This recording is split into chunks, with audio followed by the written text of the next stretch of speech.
રાજકોટના આજી જીઆઈડીસીમાં ચડ્ડી બનિયાનધારી ગેંગ ત્રાટકી છે। 3 જેટલા કારખાનાના તાળા તોડીને ચોરી કરવામાં આવી છે।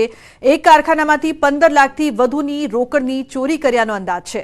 થોરાડા પોલીસે સીસીટીવી ફૂટેજ આધારે તપાસ શરૂ કરી છે।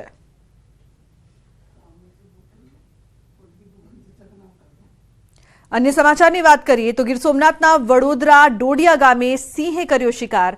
मोडी रात्रे गामना चौकमां सिंहे आटाफेरा मारीने पशुनो शिकार कर्यो। दृश्यो सीसीटीवी कैमरामां कैद थया छे। गत मोडी रात्रे गाममां सिंह आवता चढ़ता लोकोमां भयनो माहोल। सिंहे वाछरडीनुं मारण कर्युं होवाना दृश्यो पण सीसीटीवीमां कैद थई गया छे। तो दृश्योमां जोई शकाय छे कई रीते सिंह आवे छे अने शिकार करे छे। आ समग्र घटना सामे आवी छे। मोडी रात्रे सिंह आव्यो हतो, लटार मारता मारता शिकार कर्युं हतुं। शिकारना दृश्यो सीसीटीवीमां कैद थया छे। तो बीजी तरफ ग्रामजनोमां भयनो माहोल जोवा मळी रह्यो छे। अवारनवार आ विस्तारमां सिंह आटाफेरा करे छे। कोડીનારના ઘાંટવડ ગામમાં રહેણાંક વિસ્તારમાં મકાનમાં દીપડો ઘૂસતા અફરાતફરી જોવા મળી। જંગલ વિસ્તારમાં आदमभाई इब्राहिमभाई सलेतनना मकानना रात्रे दीपड़ो घूस्यो हतो। आ अंगे मकान मालिक आदमभाईए वन विभागने जाण करी हती। वन विभागे घटना स्थळे पहोंची भारे जहमत बाद डाट द्वारा दीपड़ाने बेभान कर्यो हतो। त्यारबाद दीपड़ाने पकड़वानी कामगीरी करी।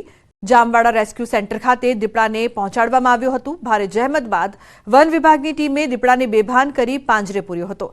दीपड़ो પાંજરે पूराता ग्रामजनोए राहतनो श्वास लीधो हतो।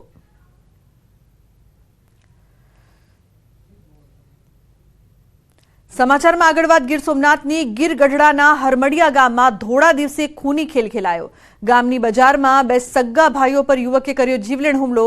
एकनुं घटना स्थळे मोत निपज्युं। एक युवक गंभीर हालतमां छे। इजाग्रस्तने वधु सारवार माटे उनाथी जूनागढ़ रिफर करायो। हत्याने अंजाम आपी हत्यारो फरार थयो। पोलीसे स्थळ पर पहोंचीने तपास हाथ धरी छे।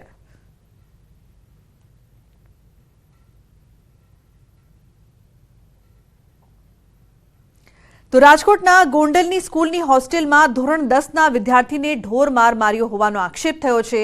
धोड़किया स्कूलनी होस्टेलमां आ बनाव बन्यो हतो। बे रूम पार्टनर अने होस्टेलना बे विद्यार्थीओए पीड़ितने ढोर मार मार्यो हतो। आ बनाव बाद विद्यार्थीने होस्पिटल खसेडायो हतो। पीड़ित विद्यार्थीनुं कहेवुं छे के बनाव बाद तेनी पासे एक शिक्षके माफीपत्र लखाव्युं हतुं। तो स्कूल संचालकोए वालीने मोडे जाण करी होવાનો पण आक्षेप थयो छे। आ बनाव बाद वालीओए पोलीसने रजूआत पण करी छे। आ तरफ बी डिविजन पोलीसे पीड़ित विद्यार्थीनुं निवेदन पण लीधुं छे। तो उखेरी मारा जाति प्रत्ये जातिवाद उभाड़ी अने बोल्या के एवुं बधुं कही अने मने मार मारवामां आव्यो अने मैं तेने एक भूलथी गार देवाई गई ते माटे मने पट्टा अने पाटा टीकाना मार मारवामां आव्या। अने सवारे ज्यारे हूँ तैयार थईने स्कूले गयो त्यारे मैं मारा क्लास टीचर ने जाण करी। क्लास टीचर अमारा केम्पस डायरेक्टर पासे लई गया। एक श्रुति मैडमे मने माफीपत्र लखाववामां आव्युं अने माफीपत्र लखावता समये श्रुति मैडम एम कहेता हता के एक हाथे कदी ताળી लागती नथी, तारो पण कंईक वाक हशे એટલે આ બધું થયું છે। એવી રીતે કઈ મને પાણીસરના રૂમમાં લઈ જઈ અને સુડાવી દેવામાં આવ્યું। પછી મેં જોયા પછી ખબર પડી કે આ લોકોને પટાના માર માર્યા છે, બટકા ભીરા છે અને એવું બધું કર્યું છે। એટલે માનસિક ત્રાસના હિસાબે બહુ એ લોકો માર માર્યો હતો અને 2 થી 2.5 કલાકમાં સુધી મને ત્યાં બેહાડી રાખ્યો હતો સાહેબ। તે પછી મને છોકરાને મારા ભેરો કર્યો હતો। પછી મેં છોકરાને પૂછ્યું, કીધું શું થયું બેટા? તો કે મને આ જાતિવાદીના હિસાબે મને માર માર્યો છે અને માને મારવા હાટું બીજા રૂમમાં લઈ ગયા હતા। મારા રૂમમાં મને માર્યો નથી, બીજા રૂમમાં મને માર્યો અને કાલે રાતે 1:30 વાગે બનાવવા બીનો बरोबर। काल राते 1:30 वागे बनावीनो અને આ દિવસના 4 વાગે મને સાહેબ 4:30 મને ફોન કર્યો। गूगल परथी नंबर लईने ऑनलाइन टिकिट बुकिंग अने केन्सलेशन करता लोको माटे चेतवणीरूप किस्सो सामे आव्यो छे। आवा ज गुनामां साइबर फ्रॉड माटे कुख्यात जामतारा गैंगना आरोपीओ झड़पाया छे। रेलवे टिकिट बुकिंग केन्सल करवाना बहाने 1.90 लाखथी वधुनी छेतरपिंडी करनार झारखंडना जामताराना 3 आरोपीओनी वलसाड साइबर क्राइम ब्रांचे धरपकड़ करी छे। फरियादीए रेलवेनी टिकिट केन्सल करावा रेलवे कस्टमर केरनो नंबर सर्च करी फोन कर्यो हतो, जेमां सामेथी अजाण्या लोकोए फोन रिसीव करीने यात्रीने विश्वासमां लई व्होट्सएप लिंक मोकली। बादमां तेना आईडी पासवर्ड मेळवीने नेट बेंकिंगथी फरियादीना ખાતામાંથી 3.20 લાખની 2 લોન ક્રેડિટ કરાવી અને 1.95 લાખ અન્ય ખાતામાં ટ્રાન્સફર પણ કરાવી લીધા. ફરિયાદના આધારે પોલીસે તપાસ કરતા આરોપીઓ જામતારા જિલ્લા જેલમાં કસ્ટડીમાં હોવાનું સામે આવ્યું, જેને ટ્રાન્સફર વોરંટથી ધરપકડ કરીને વલસાડમાં લાવવામાં આવ્યા. આરોપીની પૂછપરછમાં અન્ય ગુનાઓના ભેદ પણ ઉકેલાઈ શકે છે.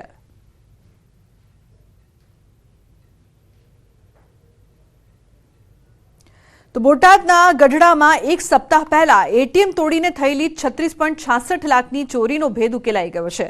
પોલીસે સિક્યોરિટી ગાર્ડ સહિત 4 આરોપીઓને ઝડપી લીધા છે. 19 જાન્યુઆરીએ પોલીસ સ્ટેશન સામેની શેરીમાં આવેલા એસબીના એટીએમમાંથી 36.66 લાખની ચોરી થઈ હતી, જેની તપાસ દરમિયાન પોલીસને સિક્યોરિટી ગાર્ડ પર શંકા જતા ઉલટ તપાસ કરી, જેમાં ગાર્ડ ભાંગી પડ્યો અને ગુનાની કબૂલાત કરી લીધી. આરોપી આર્થિક સંકળામણના કારણે પોતાના ભાઈ અને મિત્રો સાથે મળીને ચોરીનો પ્લાન બનાવ્યો હોવાની કબૂલાત કરી.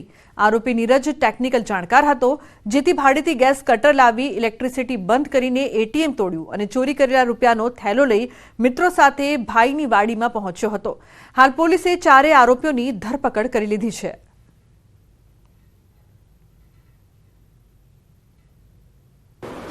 હ્યુમન સોર્સિસ અને ટેકનિકલ સોર્સિસના આધારે છેલ્લા 4 દિવસથી તપાસમાં લાગેલા હતા અને આજરોજ આ ગુનાની તપાસના કામે એ જ એટીએમ ગાર્ડ ઉપર એક નીરજ ઉર્ફે ભાણો અર્જણભાઈ ચાવડા, જે સિક્યુરિટી ગાર્ડ તરીકે નોકરી કરે છે, એને આ ગુનાને અંજામ આપેલો છે.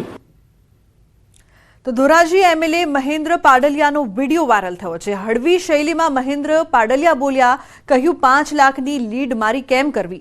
5 લાખની લીડનું અત્યારથી મને ટેન્શન આવી ગયું. ધોરાજી ઉપલેટામાંથી લીડ ન થાય, મારાથી જયેશ રાદડિયા અને જયરાજસિંહને કહેવું પડશે. 1.25 લાખની લીડમાં મદદ કરજો. જયેશભાઈ અને જયરાજસિંહ મદદ કરે તો લીડમાં વાંધો ન આવે. ગોંડલ ભાજપ કાર્યાલય ઉદ્ઘાટન પ્રસંગનો આ વિડીયો વાયરલ થઈ રહ્યો છે.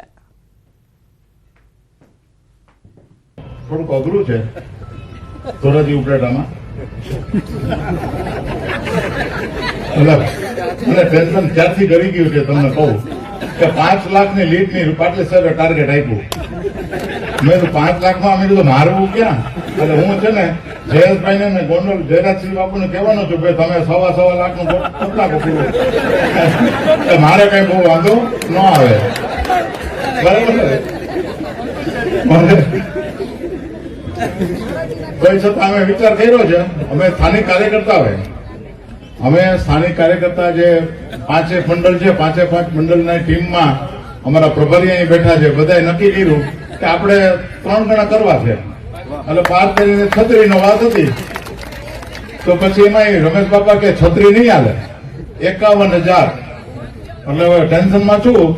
અમારા વિસ્તારના કાર્યકર્તા અહીં આવ્યા છે, આપણે એક જ કામ કરવું જોઈએ. સાહેબ મારું એવું સૂચન છે નમ્ર કે આપણે કાંઈ કરવાનું નથી. સાહેબ જે વાતાવરણ આખા સમગ્ર દેશમાં ઊભું કર્યું છે, આપણે બુથની મતદાનની વ્યવસ્થા જ ગોઠવવાની છે. તો લોકસભા ચૂંટણી પહેલા કોંગ્રેસ પણ એક્શન મોડમાં આવી ગઈ છે. અમદાવાદમાં કોંગ્રેસ કાર્યાલય પર પ્રદેશ ઇલેક્શન કમિટીની બેઠક મળી. આ બેઠકમાં સ્ક્રીનિંગ કમિટીના સભ્યો હાજર રહ્યા. ગુજરાત સ્ક્રીનિંગ કમિટી ચેરમેન રજની પાટીલની અધ્યક્ષતામાં આ બેઠક થઈ. સ્ક્રીનિંગ કમિટી રચના થયા બાદ પહેલીવાર આ બેઠક મળી છે. પ્રદેશ અધ્યક્ષ શક્તિસિંહ ગોહિલ, વિપક્ષ નેતા અમિત ચાવડા પણ ઉપસ્થિત રહ્યા. તો અર્જુન મોઢવાડિયા, ગ્યાસુદ્દીન શેખ, લાલજી દેસાઈ સહિતના નેતાઓ પણ આ બેઠકમાં હાજર રહ્યા હતા. Gujarat screening committee chairman Rajnibhai પાટીલનું નિવેદન, લોકસભા માટે ઉમેદવાર પસંદગી અંગે ચર્ચા કરીશું. કેવા ઉમેદવાર પસંદ કરવા તે બધા સાથે બેસીને નક્કી કરીશું. ગુજરાતમાં વધારેમાં વધારે તાકાતથી લડીશું ચૂંટણી. આપ સાથે ગઠબંધન અંગે બેઠકમાં ચર્ચા પણ કરીશું. તો લોકસભાની એક પણ બેઠક ન હોવા છતાં રાજનીતિમાં ઉથલપાથલની શક્યતા.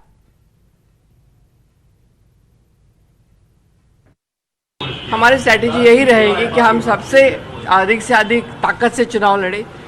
मुझे मालूम है कि आप बोलेंगे आपका तो यहाँ पे एक भी सीट नहीं है, लेकिन राजनीति में उथल पुथल होती रहती है and I think we will bounce back. Vadodara Harni boat દુર્ઘટના બાદ સુરત જિલ્લા વહીવટી તંત્ર એક્શનમાં આવ્યું છે અને જિલ્લા કલેક્ટર દ્વારા એક મહત્વની માર્ગદર્શિકા જાહેર કરવામાં આવી છે, જેમાં કેટલીક કડક સૂચનાઓ અને નિયમોનું પાલન કરવા માટેના આદેશ જારી કરાયા છે. હવેથી જે તે બોટ કોન્ટ્રાક્ટર દ્વારા સ્થળ ઉપર તાલીમબદ્ધ તરવૈયાઓ રાખવા માટે આદેશ કરવામાં આવ્યા છે. માર્ગદર્શિકા અનુસાર જે તે બોટ કોન્ટ્રાક્ટર દ્વારા તાલીમ બાદ માણસોને રાખવા, કેપેસિટી કરતાં વધુ માણસોને ન બેસાડવા, વધુ લાઈફ જેકેટ રાખવા, સ્ટાફને પૂરતી તાલીમ આપવી જેવા અનેક મુદ્દાઓનો સમાવેશ કરવામાં આવ્યો છે. જો કે આ માર્ગદર્શિકાનું પાલન ચુસ્ત રીતે થાય છે કે નહીં તે અંગે મોટો પ્રશ્ન ઉપસ્થિત થઈ રહ્યો છે. એટલું જ નહીં પરંતુ નિયમો અને આદેશોનું પાલન ન કરનારા લોકો વિરુદ્ધ કડક કાર્યવાહીની ચીમકી પણ ઉચ્ચારવામાં આવી છે.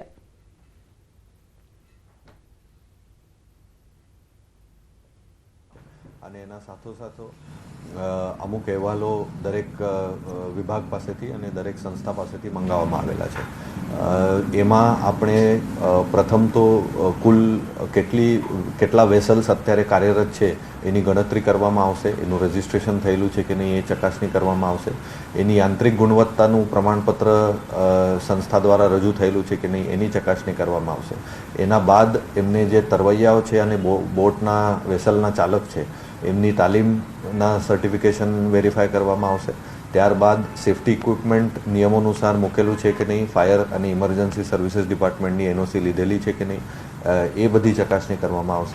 વડોદરા હરણી ખાતે બનેલી બોટ અકસ્માતની ઘટના બાદ સુરત કલેક્ટર સફાળા જાગ્યા છે અને બોટને લઈને નિયમો નવા બનાવવામાં આવ્યા છે. ખાસ કરીને કલેક્ટર દ્વારા બોટિંગ માટેની માર્ગદર્શિકા જાહેર કરવામાં આવી છે. બોટિંગ કોન્ટ્રાક્ટ ધરાવતા વ્યક્તિઓએ તાલીમબંધ કર્મચારીઓ રાખવા માટેના આદેશ કર્યા છે. સાથે સાથે જે બોટ છે તેમાં જેટલા મુસાફરોની કેપેસિટી હોય તેના કરતાં વધુ મુસાફરો ન બેસાડવાની સૂચના આપવામાં આવી છે. અને સૌથી મહત્ત્વની વાત કરવામાં આવે તો જે બોટમાં બેસે છે તે લોકોને સેફ્ટી જેકેટ એટલે કે જેટલા વ્યક્તિ છે તેના કરતાં વધુ સેફ્ટી જેકેટ રાખવા માટેની સૂચના આપવામાં આવી છે. બોટ સંચાલક સાથે સંકળાયેલા કર્મચારીઓને જરૂરી તાલીમ આપવા માટેની માર્ગદર્શિકા જાહેર કરી છે. નિયમ અને નીતિ નિયમોનું પાલન કરવા માટેની સૂચના આપવામાં આવી છે. એટલે કે બરોડા ખાતે બનેલી ઘટના સુરતમાં ના બને તેને લઈને માર્ગદર્શિકા જાહેર તો કરવામાં આવી છે, પણ જોવાનું એ રહ્યું કે ઘટના બાદ આ માર્ગદર્શિકા અથવા તો નિયમોનું કેટલું અને ક્યારે પાલન